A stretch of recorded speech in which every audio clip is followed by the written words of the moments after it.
Jelly बनाने के लिए हमने ये पीली वाली जाम ली है, एकदम पकी हुई जाम है, क्योंकि इसमें पल्प ज़्यादा होता है। तो जब भी जेली बनाए ना तो इसी प्रकार से पकी हुई जाम ले। अब हम इसके छिलके निकाल लेंगे। बहुत आसानी से छिलके निकल जाते हैं। तो हमें इसे पतली पतली लेयर निकालनी है। देखिए कुछ इस तरीके से।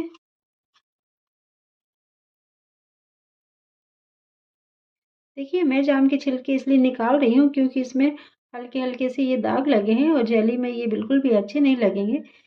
यदि आपके पास फ्रेश जाम है जिसमें ये बिल्कुल भी दाग नहीं है तो आप उसके छिलके ना उतारे, उसे वैसे भी ले सकते हैं। बहुत अच्छी जेली बनती है उनकी भी। देखिए जाम के छिलके निकालने के बाद इस प्रकार हमने टुकड़ों में काट लिया है। अब हम इन्हें भाप में पकाएंगे। देखिए पानी मैंने पहले से गर्म होने के लिए रख दिया था। इसके ऊपर छन्नी ली है, सारी जाम इसके ऊपर फैला देंगे। जाम बहुत मीठी है क्योंकि इसमें बहुत बढ़िया सी खुशबू आ रही है। आप चाहें तो इन्हें कुकर में भी पका सकते हैं। एक डब्बे में सारी जाम को रखकर कुकर में एक स्टैंड लेकर उसके ऊपर डब्बा रख दें और एक सीटी लगा कर ले सकते हैं। उसमें और भी थोड़ा सा जल्दी हो जाएगा। अब हम इसे ढककर 10 मिनट पका लेंगे। समय आपके जाम के टुकड़ों के ऊपर भी लगेगा, कभी कम भी लग सकता है या ज़्यादा भी लग सकता है। तो हम इसे 10 मिनट बाद चेक करेंगे क्योंकि हमने इसे छोटे छोटे टुकड़ों में काटा है। देखिए 10 मिनट हो गया है और जाम बहुत अच्छे से पक गई है, एकदम सॉफ्ट हो गए। देखिए अब गैस बंद कर देंगे और इन्हें थोड़ा सा ठंडा होने देंगे। देखिए जाम अच्छे से ठंडे हो गए हैं तो हम इसके बीज हटा लेंगे और इस प्रकार से हटाते हुए साइड में रख देंगे। इससे क्या होगा, थोड़ी समय की बचत हो जाएगी और सारे बीज साइड में भी हो जाएंगे। और हम इन्हें बाद में पीस लेंगे मिक्सी में, ज़्यादा मेहनत भी नहीं लगेगी। देखिए सारे बीज हटा देंगे। बीज हटाने के बाद अब हम इन्हें पीस लेंगे, जार लेंगे मिक्सी का।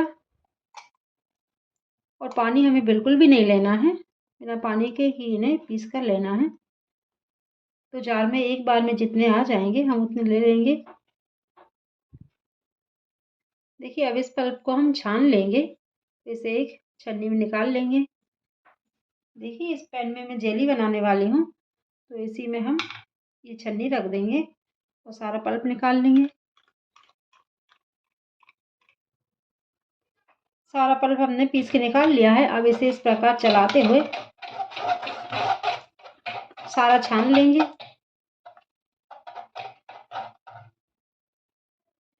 देखिए हमने इसे छानकर इस कटोरी में निकाल लिया और ये एक कटोरी है और एक कटोरी पल्प है तो हमें एक कटोरी ही चीनी लेनी है। तो अब हम इसे कढ़ाई में वापस से निकाल लेंगे। देखिए गैस अभी बंद है। एक कप चीनी ले लेंगे, मतलब एक जिस बाउल से हमने नापा था उसी बाउल से हम एक कटोरी चीनी ले लेंगे, डाल देंगे इसे और इसे अच्छे से मिक्स करेंगे। गैस ऑन कर दिया है और इसे चलाते हुए चीनी को घुलने तक पकाएंगे। देखिए चीनी घुल गई है और ये अच्छे से पतला हो गया। देखिए कितना बढ़िया लग रहा है देखने में, एकदम पतला। और अब हम इसे चलाते रहना है, बीच में बिल्कुल भी नहीं छोड़ना है क्योंकि हमने ये जो शक्कर डाली है ना तो फट से ये जलने लगती है जल्दी से। तो इसे छोड़ना बिल्कुल नहीं है, बस कंटिन्यू चलाते ही रहना है। और इसमें कितना समय लगने वाला है पकाने में तो हम इसे आगे बताएंगे आपको। देखिए इसे चलाते हुए हमें 15 मिनट हो गए हैं और 15 मिनट बाद ये इतनी गाढ़ी हो गई है। अब हम इसमें डालेंगे एक नींबू का रस।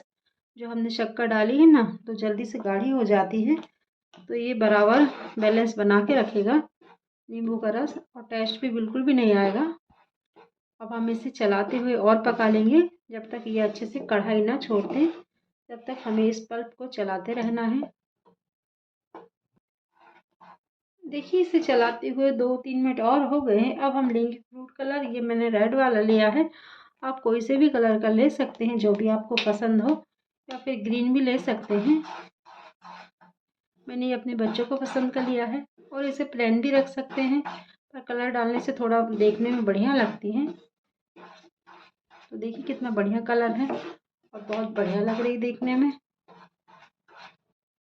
देखिए इसे चलाते हुए आधा घंटा हो गया है और ये अच्छे से गाढ़ी हो गई है, मतलब ये जमने लायक हो गई है। अब एक बर्तन में हम घी लगा लेंगे जिसमें हम अपने ये जेली सेट करेंगे। देखिए मैंने ये जेली जमाने के लिए बच्चों का लंच बॉक्स लिया है। आपके घर में जो भी बर्तन हो आप उसे ले सकते हैं, केक टिन भी ले सकते हैं या ट्रे भी ले सकते हैं। चारों साइड अच्छे से घी लगा लेंगे। देखिए ये तैयार है, अब इसे साइड में रख देंगे। देखिए इसे चलाते हुए आधे घंटे से ज़्यादा हो गया है और इसने पैन नहीं छोड़ा है। तो मैं अभी आपको बता देती हूँ कि क्यों ये पैन नहीं छोड़ रहा है। जब आप इसमें घी डालोगे ना, तो जब ये घी डालने से ये आसानी से पैन छोड़ देगा। लेकिन मैं इसमें घी नहीं डाल रही हूँ क्योंकि मेरे बच्चों को घी पसंद नहीं है। तो पिछली बार मैंने जेली बनाई थी और घी डाल दिया था तो बच्चों ने बिल्कुल भी नहीं खाई थी। तो मैं इस बार इसमें घी नहीं डाल रही हूँ। तो मैं इसको चेक कर दे के बता देती हूँ कि इसको किस प्रकार से पकाना है। एक कटोरी में पानी लेंगे और थोड़ा सा इसमें डाल देंगे। देखिए गिर नहीं रहा है, थोड़ा सा हाथ से आप करके इस प्रकार देखिए। जब ये इस प्रकार से घुले ना, देखिए ये बिल्कुल भी नहीं पिघल रहा है, एक ही जगह पर रखा हुआ है। तो समझ लीजिए जेली सेट होने लायक हो गया है ये मिश्रण हमारा। देखिए यदि ये घुल जाए तो जेली को आप और पका लें और आप चाहें तो इसमें ड्राई फ्रूट्स भी डाल सकते हैं यदि आपको पसंद है तो, और घी भी डाल सकते हैं पसंद है तो। चलिए अब हम इसे जिसमें घी लगा के रखा है उस बर्तन में निकाल लेंगे।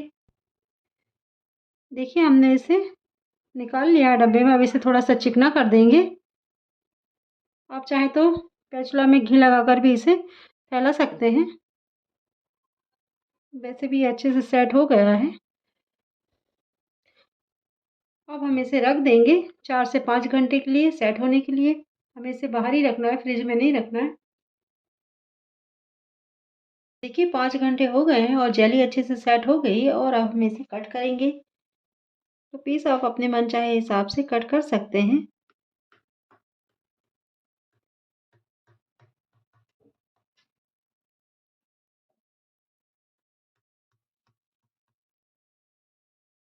देखिए जेली को हमने प्लेट में निकाल लिया है और देखने में बहुत बढ़िया सुंदर लग रही है। कितना अच्छा उसमें कलर आया है और सर्दियों का मौसम है, जाम भी आ गई हैं।